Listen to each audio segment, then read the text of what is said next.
Hello കൂട്ടുകാരെ, ഏതസ് കിച്ചണിലേക്ക് ഏവർക്ക് സ്വാഗതം. നമുക്കിന്ന് ചേന കൊണ്ടൊരു കൂട്ടാനുണ്ടാക്കാം. ചേനയും വൻപയറോടെ നമ്മൾ തോരൻ വെക്കത്തില്ലേ, പുഴുക്ക് പോലെ, പുഴുക്കല്ല തോരൻ പോലെ വെക്കാൻ വെക്കാം. അപ്പോൾ അത് വീഡിയോയിലേക്ക് പോയി ഞാൻ സ്റ്റവ് കത്തിച്ച് പാത്രം വെച്ചിട്ടുണ്ട്.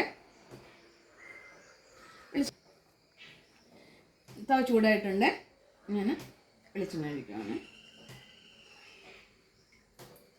എണ്ണ ചൂടായി കടുക്,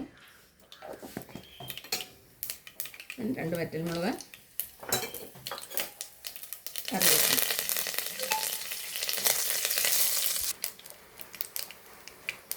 ലേശം മഞ്ഞൾപ്പൊടി.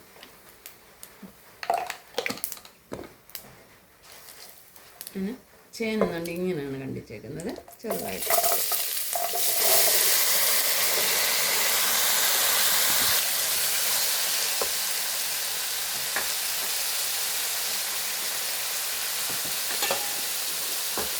ഉപ്പ് ആവശ്യമാണ്.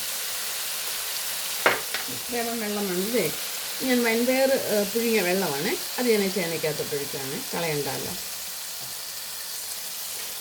ചേന ഇവിടെ കിടന്നത് വേവട്ടെ. ചേന വേകുമ്പോഴത്തേക്ക് നമുക്ക് തേങ്ങയും വെളുത്തുള്ളിയും കൂടെ ചതച്ചുകൊണ്ട് വരാം. നമ്മുടെ ചേനയെല്ലാം വെന്തിട്ടുണ്ട്, ഇത്തിരി കുഴയുണ്ട. പിന്നെ നമ്മുടെ വൻപയറുണ്ടല്ലോ, ഞാൻ പുഴുങ്ങി വെച്ചാന്ന് പറഞ്ഞല്ലോ, എനിക്കിതാണ്. പിന്നെ ഇത് തേങ്ങയും വെളുത്തുള്ളിയും കൂടി ചതച്ചത്, ലേശം ജീരകപ്പൊടി,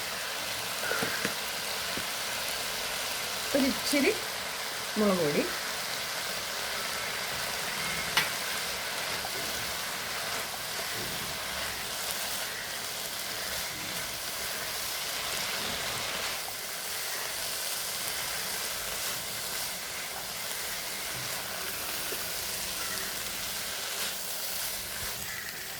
നമ്മുടെ ചേനത്തോരൻ റെഡിയായിട്ടുണ്ട്. ലേശം പച്ചക്കറിവേപ്പിലയുടെ. നേരത്തെ കടുക് വറുത്തതല്ലേ, അപ്പം പിന്നെ കടുക് വറുക്കേണ്ട കാര്യമില്ല. ഞാൻ പിന്നെ പച്ചമുളക് അരയ്ക്കത്തില്ല, ഞാൻ ചുമന്ന മുളകിൻ്റെ പൊടി അതിനാണ് ഇട്ടത്.